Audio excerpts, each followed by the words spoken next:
Dalam kasus Habib Rizik ini akan menimbulkan kegoncangan dalam kehidupan berbangsa dan bernegara. Saran saya adalah pemerintah sebaiknya tidak menjadi pemicu kegaduhan-kegaduhan.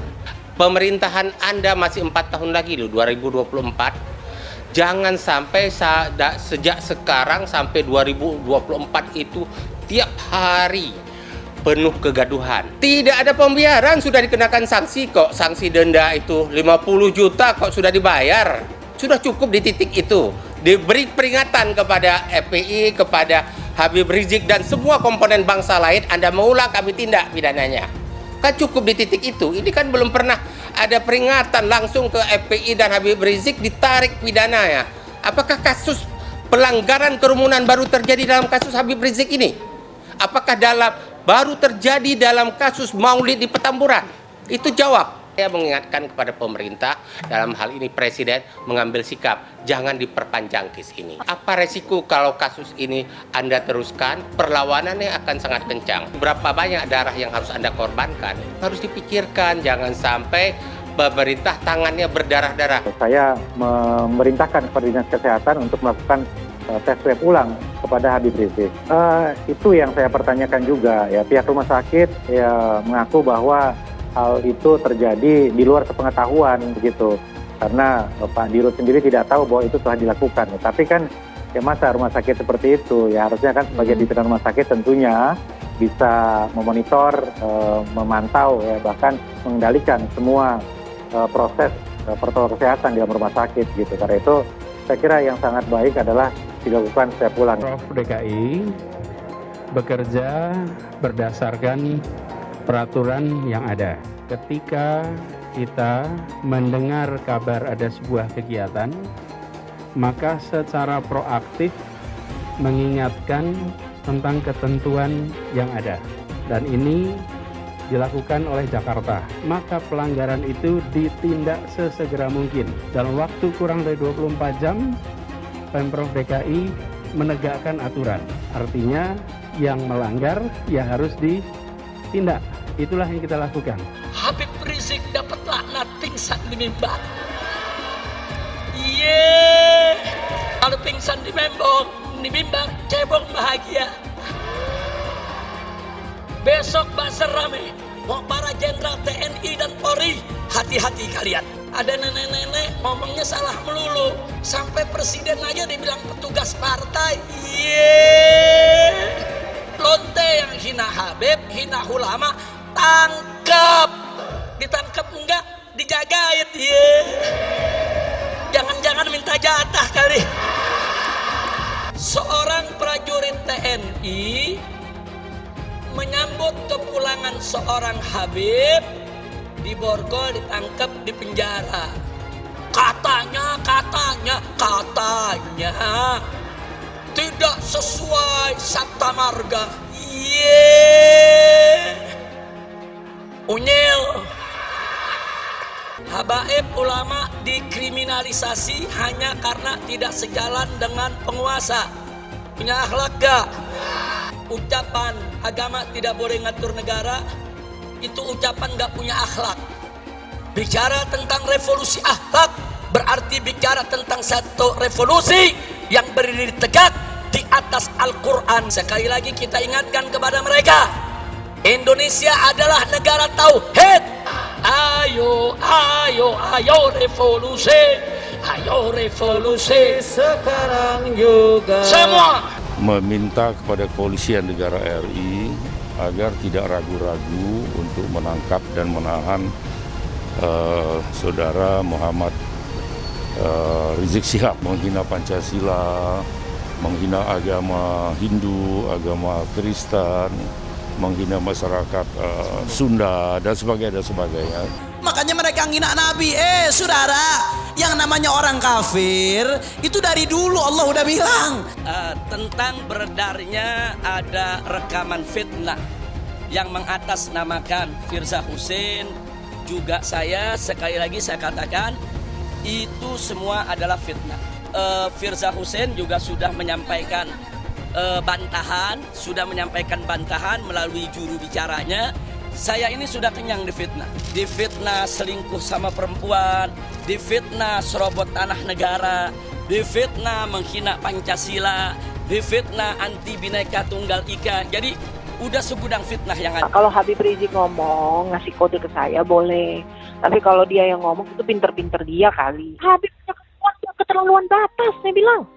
Saya dianggap apa? Jangan, Bib. Bib, saya bilang, pemimpin bisa tumbang karena wanita. Maksudnya saya hampir gila gara-gara masalah ini. Saya lebih gila, Bib.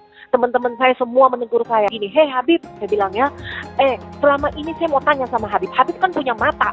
Habib lihat, apa yang selama ini saya bawa Ratna dan Ahmad Dhani ke Habib supaya semua jadi baik.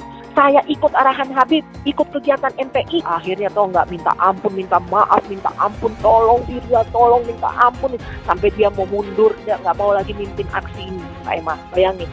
Jangan Habib pikir saya perempuan sembarangan. Kayak gitu.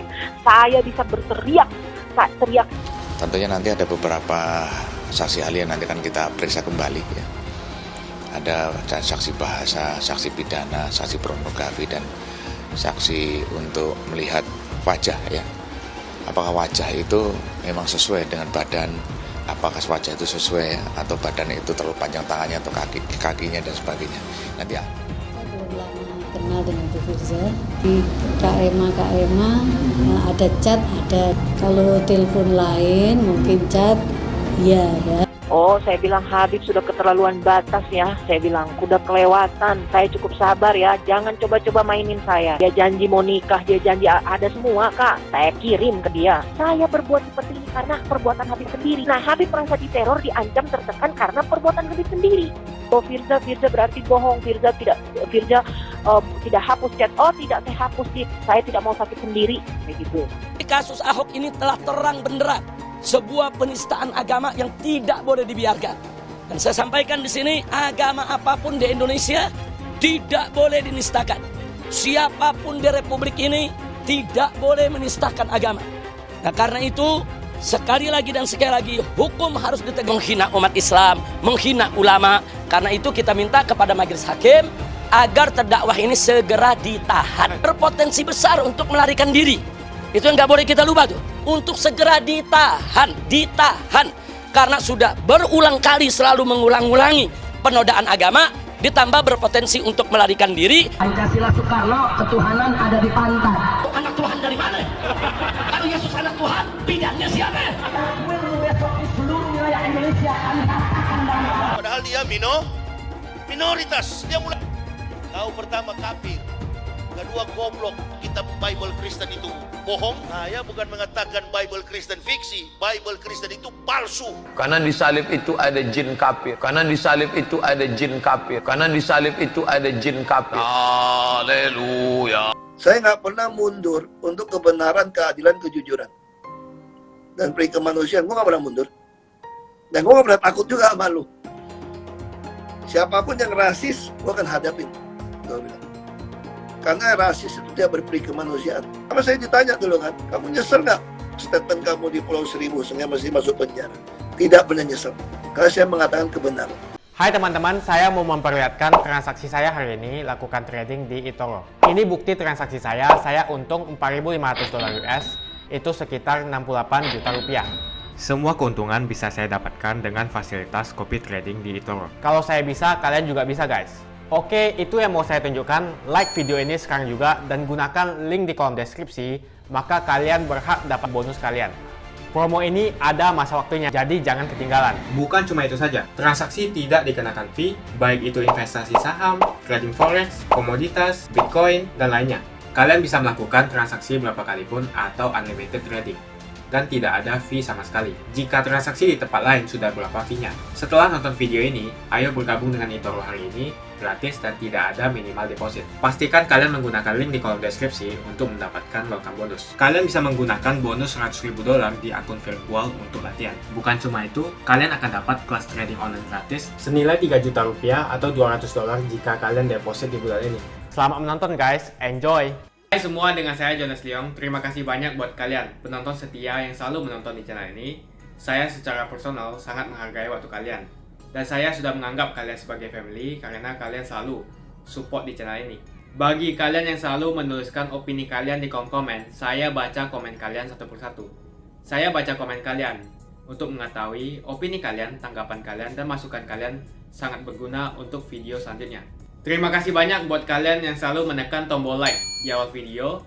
Video seperti ini membutuhkan waktu dan juga research. Dan ini semua gratis untuk kalian. Jadi pastikan kalian menekan tombol like-nya supaya saya mengetahui kalian menyukai konten yang saya bagikan. Banyak persoalan bangsa ini yang harus disikapi secara arif dan bijaksana. Saran saya adalah pemerintah sebaiknya tidak menjadi pemicu kegaduhan-kegaduhan. Pemerintah harus melakukan hal-hal yang dapat membuat ketenangan, kedamaian antar berbagai komponen bangsa di negara ini. Negara kita ini adalah negara yang majemuk. Ada majemuk dari sisi agama, ada majemuk dari sisi suku dan lain-lain. Belum lagi majemuk dari sisi agama. Dalam Islam saja banyak komponen-komponen bangsa kita yang satu dengan yang lain bisa saling berbeda. Perbedaan itu rahmat yang harus disikapi dengan cara yang benar agar menjadi rahmat, jangan sampai menjadi bencana. Nah, disinilah peran pemerintah yang harus dijalankan. Begini, saya mengatakan bahwa ada perkara-perkara pidana, kalaupun memang dianggap pidana, yang perlu sampai ke pengadilan. Ada juga yang mungkin diselesaikan tidak perlu sampai ke proses hukum selanjutnya. Karena hal-hal yang seperti ini dalam kasus Habib Rizik ini akan menimbulkan kegoncangan dalam kehidupan berbangsa dan bernegara. Kenapa? Pertama, framing yang sudah dibuat adalah kasus kerumunan pernikahan Habib Rizik. Apakah di framing itu mau dihilangkan kasus kerumunan maulid? Padahal cerita itu akan diawali dengan acara maulid, baru kemudian pernikahan. Jangan sampai nanti seolah-olah yang maulidnya nggak ada masalah, yang menikah ini.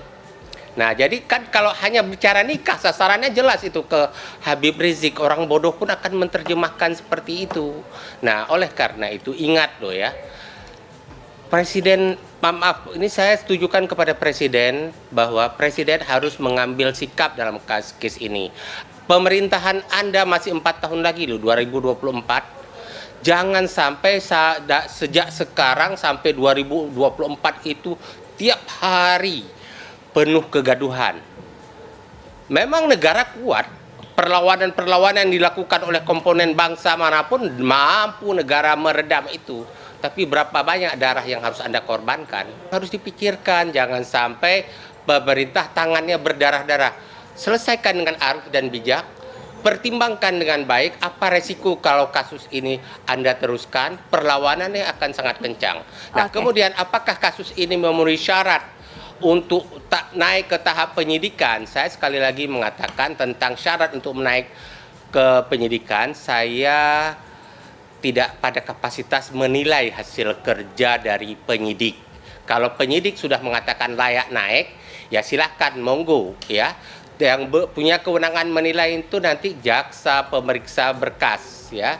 Apakah bisa P21 apa tidak, nah itu silahkan. Tetapi saya mengingatkan kepada pemerintah, dalam hal ini Presiden, mengambil sikap, jangan diperpanjang kes ini. Kalaupun ada pelanggaran, sudah ada sanksi, sudah cukup di titik itu. Anda berlebihan, nanti akan ada perlawanan. Kalau meningkatnya sebuah kasus dari tahap penyelidikan ke tahap penyidikan, itu sepenuhnya penyidik. Tetapi ketika ditanyakan kepada saya memberi penilaian atas meningkatnya kasus tersebut, saya tidak punya kapasitas, tidak boleh memberi penilaian seperti itu. Karena itu yang bisa menilai nanti adalah jaksa. Ketika berkas tersebut dikirim ke kejaksaan, jaksa memberikan berbagai petunjuk di dalam P19. Nanti apakah bisa P21 apa tidak? Bisa saja jaksa mengatakan tidak bisa P21 karena alasan tidak cukup bukti. Atau perkara itu bukan tindak pidana, boleh. Nah, kemudian saya ingin mengingatkan bahwa saya selalu mengemukakan dalam berbagai kesempatan sebuah persoalan, sebuah perbuatan ditarik ke ranah hukum pidana hanya perbuatan-perbuatan yang mengandung unsur perbuatan yang jahat di dalamnya. Jahat itu bisa karena sengaja, bisa juga karena kelalaian, ya. Ada unsur kejahatan di dalamnya. Terus kemudian saya akan berbeda pendapat nanti kalau saya menilai apakah orang merayakan Maulid dengan kerumunan itu boleh sebuah perbuatan yang bisa masuk ke ranah pidana. Yang saya bisa pastikan adalah perbuatan kerumunan ketika COVID ini adalah perbuatan yang melanggar aturan. Tetapi belum tentu itu pidana. Makanya saya tidak ingin memberikan opini atas keputusan penyidik karena penyidik sudah memutuskan. Masih banyak hal yang harus saya koreksi dari meningkatnya kasus ini dari lidik ke penyidikan, ya. Tetapi itu biarkan nanti menjadi ranah jaksa penuntut umum. Nah, saya ingin ingatkan saja bahwa case-case yang seperti ini, denda sudah dikenakan, sudah cukup di titik itu. Banyak kasus yang sama sejenis, ya. Jangankan meningkat ke tahap penyidikan, proses lidik aja tidak berjalan. Itu nanti orang akan melihat bahwa penegakan hukum itu tidak equal. Penegakan hukum dipersepsikan, belum tentu benar ya, persepsi masyarakat, tapi dipersepsikan oleh masyarakat tidak berkeadilan. Semua pengen negara kita itu tenang, damai, tentram. Oleh karena itu, jika ada hal-hal yang berbeda di dalam masyarakat, pemerintah merangkul. FPI misalnya, kita bicara FPI. FPI ini kan ada plus minusnya di dalam masyarakat, di dalam kehidupan berbangsa dan bernegara.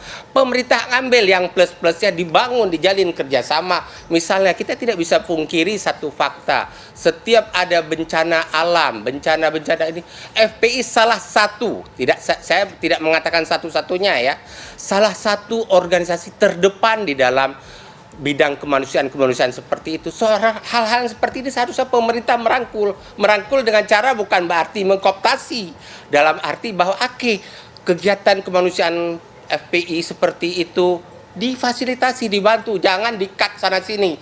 Kemudian ada hal-hal yang berbeda, misalnya sikap politik FPI atau Habib Rizik, diajak duduk, musyawarah, bicarakan secara bertahap. Musyawarah itu bukan berarti harus Habib Rizik dan FPI menjadi bagian yang mendukung rezim pemerintahan. Tidak harus seperti itu. Tidak ada pembiaran, sudah dikenakan sanksi kok. Sanksi denda itu 50 juta kok sudah dibayar. Sudah cukup di titik itu. Diberi peringatan kepada FPI, kepada Habib Rizik dan semua komponen bangsa lain, Anda mengulang kami tindak pidananya. Kan cukup di titik itu. Ini kan belum pernah ada peringatan langsung ke FPI dan Habib Rizik ditarik pidananya. Apakah kasus pelanggaran kerumunan baru terjadi dalam kasus Habib Rizik ini? Apakah baru terjadi dalam kasus Maulid di Petamburan? Itu jawab fakta bahwa pelanggaran ini sudah terjadi berkali-kali. Kenapa kalau pelanggaran di Petamburan ini langsung ditarik karena hukum? Nggak fair penegakan hukum kayak begitu. Saya ingin hukum tegak dengan sempurna, tapi harus adil. Bahwa Habib setelah berkonsultasi dengan dokter pribadi beliau yang datang dari Jakarta, akan melakukan PCR test yang kemudian dikoordinasikan bersama. Jadi saya sampaikan ya silahkan apabila Rumah Sakit UMI yang melakukannya, dia ambil spesimennya, ya harus didampingi oleh tim dari Dinas Kesehatan. Kemudian disepakati juga labnya di mana. Habib itu sudah dilakukan tes swab. Nah ini artinya kan hal yang tidak sesuai. Dan baru tadi saya dapatkan informasi, keterangan dari rumah sakit bahwa yang melakukan swab itu adalah tim Mercy yang kemudian dikirimkan labnya ke Mercy di Jakarta. Kami tidak tahu ya tim ini dari mana dan tidak ada juga dokumentasinya ya, termasuk juga apakah Mercy ini terdaftar atau tidak ya, itu masih tanda tanya. Itu saya kira saya memerintahkan kepada Dinas Kesehatan untuk melakukan tes swab ulang kepada Habib Rizik.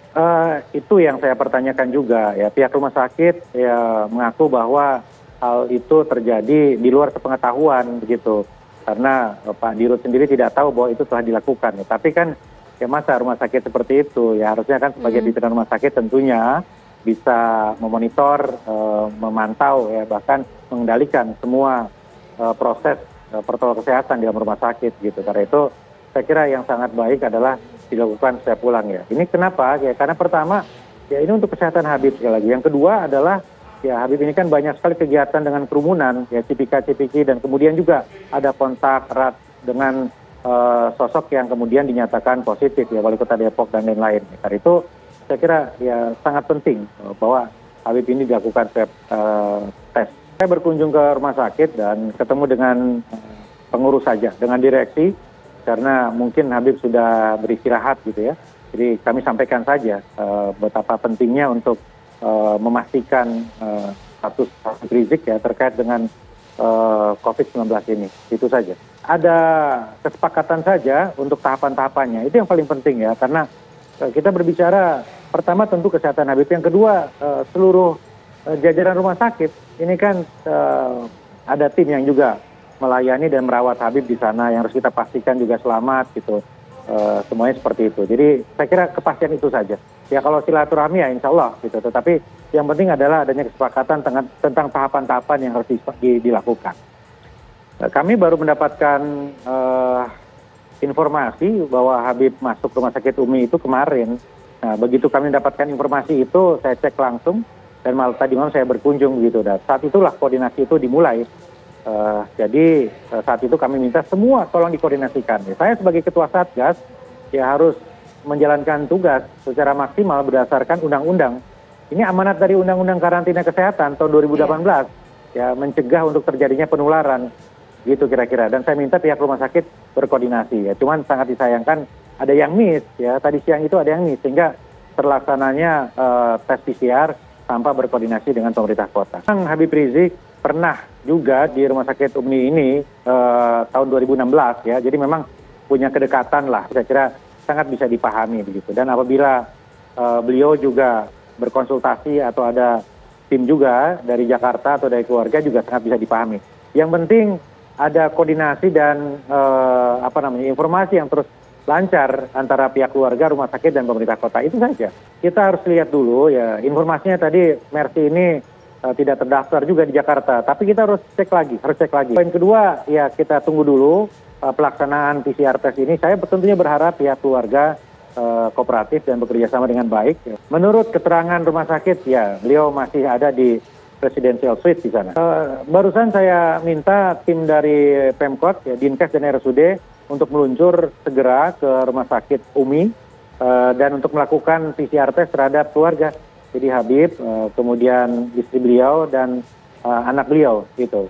Itu dan kemudian jika memungkinkan lebih baik sekalian juga tim yang merawat beliau. Lebih cepat lebih bagus. Tentu semua sudah kita hitung dan rencanakan ya.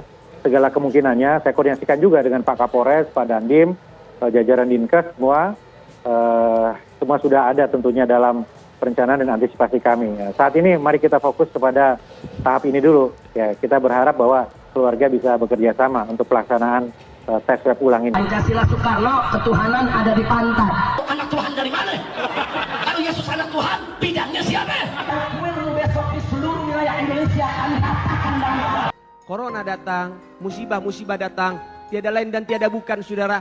Pasti kesalahan ini ada kaitannya. Apa kaitannya? Karena Habib Rizik tidak boleh kembali ke tanah air. Allah Ta'ala murka dan Allah kirimkan Corona ke Indonesia sudah. Kita dijauhkan dari penyakit. Allah angkat ini wabah Corona. Allah angkat wabah Corona. Allah angkat wabah Corona. Amin ya Rabbal Alamin. Hai teman-teman, kalian sudah membuka akun untuk melakukan investasi atau trading? Jika belum, membuka rekening di eToro gratis loh. Bahkan cuma butuh 5 menit saja. Cepat dan simple.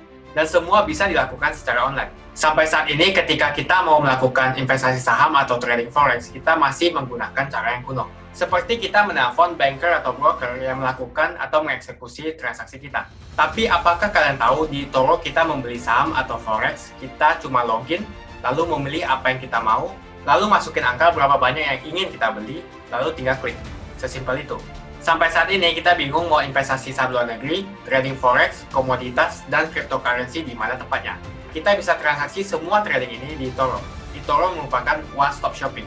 Sampai saat ini kita membayar fee di setiap transaksi kepada banker atau broker. Setiap kita melakukan transaksi jual beli, biasanya kita dipotong fee oleh platform kita. Kalau dalam 1 bulan kalian melakukan transaksi 1 kali, mungkin tidak terasa. Coba kalian melakukan trading sebanyak 100 kali. Sudah berapa fee-nya? Misalnya kalian membeli saham Google dengan fee per transaksi $10. Jika kalian membeli saham Google 10 kali, maka fee transaksi sudah $100. Belum lagi kita akan dikenakan fee ketika kita menjual saham itu. Itulah sebabnya saya memilih eToro, karena tidak ada fee sama sekali. Saya ulangi, di eToro tidak ada fee sama sekali ketika kalian melakukan transaksi. Dan yang kedua, kalian bisa melakukan unlimited trading atau trading sebanyak apapun. Ya, kalian bisa melakukan trading 10 kali, 100 kali, 1000 kali dalam sehari tanpa dikenakan fee. Jadi berapa banyak uang yang kita hemat dari fee saja. Sampai saat ini ketika uang dana kita dikelola oleh manajer keuangan, terkadang kita tidak diberitahu ketika akan melakukan transaksi. Bahkan investasi kita dipotong biaya.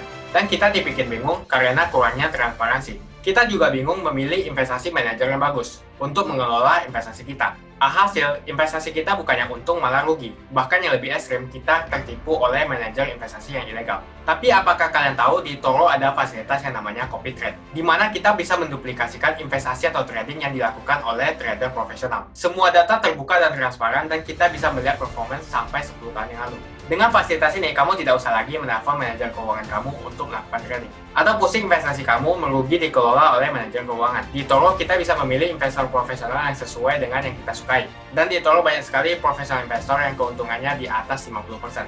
Bulan ini saya profit 140%. Jika kalian ingin profit seperti saya, kalian tinggal menggunakan fasilitas copy trade. Jadi ketika saya profit, maka otomatis kalian akan mendapatkan profit. Mau beli saham Google, 1 unitnya mahal. Di eToro kalian bisa beli di bawah 1 unit atau pecahan unit. Contohnya kita membeli saham Google dengan hanya $50 saja, yaitu 0,02 unit. Di platform lain, kalian diwajibkan untuk membeli minimal 1 unit atau $1.500 untuk saham Google. Dengan $50 atau Rp700.000 saja, kalian sudah bisa memiliki saham Google.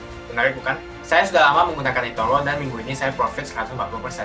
Jadi bergabunglah dengan eToro dan mulai profit hari ini. Jadi apa yang kalian tunggu? Mendingan kalian cobain sendiri aja deh. Tutorial bisa kalian cek di kolom deskripsi dan kalian harus menggunakan link di kolom deskripsi untuk mendapatkan welcome bonus. Jika tidak, maka tidak akan mendapatkan bonus. Dan gunakan bonus $100.000 di akun virtual Anda untuk mengenal lebih jauh tentang eToro atau bisa digunakan untuk latihan. Bukan cuma itu, kalian akan dapatkan flash trading gratis yang nilainya Rp3 juta jika kalian deposit di bulan ini. Terima kasih banyak buat kalian yang nggak skip dan nonton video ini sampai habis. Saya secara personal sangat menghargai waktu kalian. Makasih banyak buat kalian yang sudah tekan tombol subscribe dan makasih banyak buat kalian yang sudah tekan tombol loncengnya. Jangan lupa bagikan informasi ini ke teman atau family Anda. Mungkin teman atau family Anda membutuhkan investasi ini. Oke guys, sekian dulu dari saya. Jangan lupa follow Instagram saya di @johannesleongofficial untuk kata-kata motivasi setiap harinya. Bagi kalian yang termotivasi nonton video ini, ayo like video ini dan subscribe di channel ini. Dan buat kalian yang sudah subscribe di channel ini, jangan lupa tekan tombol loncengnya supaya kalian mendapatkan notifikasi setiap kali saya upload video. Saya menggunakan eToro untuk melakukan investasi. eToro merupakan broker multi aset di mana Anda dapat berinvestasi pada pasar keuangan global seperti di saham, komoditas, forex, cryptocurrency atau di ETF. eToro juga dikenal dengan social trading platform di mana Anda bisa mengcopy transaksi dari trader profesional sehingga cocok sekali bagi Anda yang sibuk atau tidak memiliki keahlian untuk trading atau berinvestasi sendiri. Misalnya Anda menggunakan copy trading untuk menduplikasi aktivitas trading saya. Jika saya profit, maka kamu akan otomatis profit. Mau profit seperti saya? Gunakan copy trade hanya di eToro. Pastikan gunakan link di kolom deskripsi untuk mendapatkan bonus.